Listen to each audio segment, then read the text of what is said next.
અને સીતારામ કેમ છે? બધા મજામાં મજામાં જ હશે. તો માતાજી બધા હાજર નવરા રાખી શુભેચ્છા આપું છું. અને અત્યારમાં જો સવાર થઈ ગઈ છે અને આપણે વાળીને પોતું પણ મારી દીધું છે. અને આ બાજુ સિરાવાનું કામકાજ શરૂ છે. અને મારા બાજુ રોટલા કરીને વિયાયા છે.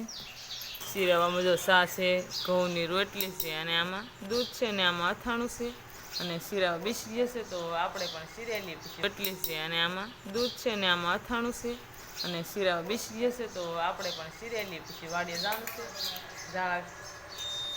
અને બાપુ જો ડેરીએ જશે દૂધ લઈને. અને પછી આપણે પણ વાળીએ જવા દઈએ. બધું કામકાજ તો પૂરું થઈ જશે એટલે વાડીએ આવી જશે. અને અમારે ગુડીબેન જો પાણી ભરીને હેલા આવે છે. તો હમણાં આપણે આશિયા ઠાકોર જવાનું છે, થાંભલા પર જવાનું છે. આ બધી ઝાડા ખોદી નાખવી મોટા મોટા. ઉપલો શેઢો આપણે ખોદી નાખ્યો છે ઝાડાનો.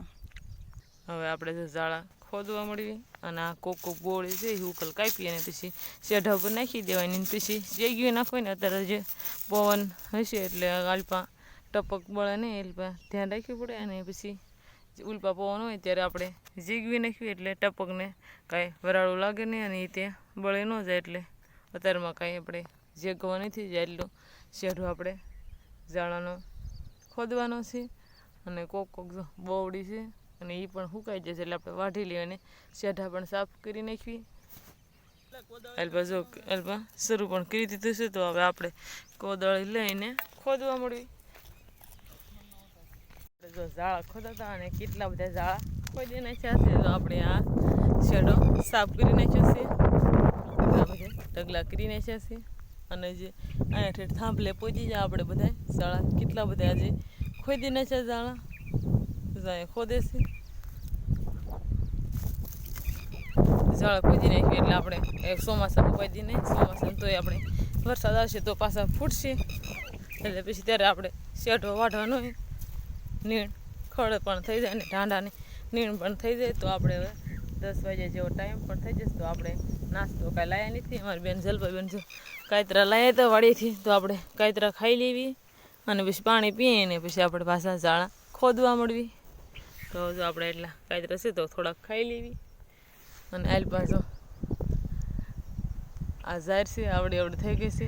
અને અત્યારમાં જો તડકો પણ થવા મળ્યો છે. 10 વાગ્યા જેવો ટાઈમ થાય એટલે બહુ તડકો થાય. તો હવે આપણે ઝાડા ખોદી નાખી નાસ્તો પણ કરી લેવી. થોડાક કાયતરા છે તો ખાઈ લેવી. પછી આપણે પાછા ઝાડા ખોદીને પછી બપોર થાય ત્યાં આપણે પાછા ઘરે જવા દઈશું. જો ઝાડા ખોદીને વિયાય છે અને ઘરે જવાનો ટાઈમ પણ થઈ જશે. અને આપણે જો બળદ માટે નીણ પણ વાઢી નાખી છે અને નાખી દીધી હતી ખાઈ લીધી છે. અને હવે આપણે ઘરે જવાનું છે અને આપણે ઝાડા બધા ખોદાઈ જશે. અને તો આપણે ઘરે જવા દેવી. બપોર પણ થઈ જશે અને પછી બપોર કરી લેવી. ઘરે જઈ ઢાંડા પાઈ લીધા ને નીણ પણ નાખી દીધી ને ખાઈ લીધા છે અર્જગની. તો આપણે હાલીને જવાનું છે તો આપણે ઘરે જવા દેવી. કપડાં હીકેલા તો આપણે એટલે બધા કપડાં હીકેલાનું છે તો હીકેલ લેવી. અને ચા પણ આપણે પી લીધું છે. ત્યાં વાગી જશે તો ચા પી લીધું છે. અને અમારા ગબી બેન જો વાસણા આલપા લઈ આવ્યા છે અને બાંધી દીધું છે. અમારા ગાવીમાં એટલે વાસળો આવ્યો છે. જો આલપા લઈ આવ્યા છે ગબી બેન તડકો ન લાગે એટલે લોકમાં બાંધી દીધો છે. અમારા સંજયભાઈ જો જાગી જશે. અમારા ગબી બેન જો વાસળા રમાડે છે.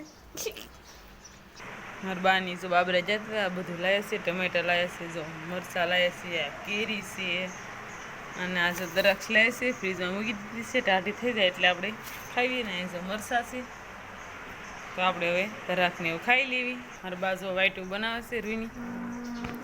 તો આપણે કપડાં હકેલ લેવી એટલે હકેલ નાખી શરબત પીવાનું છે. તો મારા બાજુ શરબત બનાવે છે અને મારી બેન અલ્પા વાળે છે. અને અલ્પા દવણું દળવાનું છે. તમારે સુંદર જો ઘંટી શરૂ કરે છે. શરબત બનાવવાનું છે તો આપણે શરબત બનાવવા મળ્યા છીએ. શરબત બની ગયું છે ને બધા મેળામ જો બરફના નાખી દીધો છે એટલે બધા ટાઢું પી લે શરબત. આ બધા શરબત બનાવ્યું છે. હવે જો શરબત પી લઈએ પછી આપણે ગાજર ખોદા જવાનું છે. તો ગાજર ખોદા પછી જવા દેવી. જો એટલા ગાજર એક ગાહડી ગાજર ખોદીને વિયાય છે. બપોર પછી આપણે ગાજર ખોદવા ગયા તો આપણે વિયાય છીએ. અને ઢોર માટે નીણ પણ વાટવાની હતી. તો આપણે સાંજ માટે નીણ પણ વાટી નાખીએ છીએ. એટલી મકાઈ વાટી નાખીએ છીએ. અને હવે આ બધા ઢોર બાંધ્યા છે. રીંગણાનો ઓળો કરવાનો છે. તો આપણે જે રીંગણા શેકવા પણ મૂકી દીધા છે અને હવે જો અડધા શેકાવા પણ આવ્યા છે. તો તમે કોમેન્ટમાં કીજો કે ભરથાનો ઓળો તમે કેવી રીતે બનાવો છો. અમે તો આવી રીતે શેકવી અને પછી આપણે આને વઘારવાનું હોય.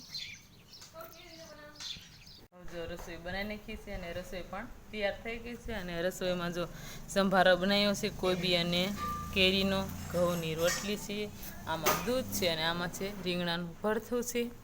તો આપણે વાળું કરી લેવી. તો આજનો દિવસ કાંક આપણે આવો રહ્યો. તો આજનો બ્લોગ આપણે અહીંયા પૂરો કરીશું. તો કોમેન્ટમાં કહેજો કે કેવો લાગ્યો, પસંદ આવ્યો તો લાઈક કરજો, શેર કરજો અને ચેનલ ઉપર નવા હોય તો વિડીયોને સબસ્ક્રાઈબ કરી નાખજો. ફ્રી મળશું નવા બ્લોગમાં. Bye bye.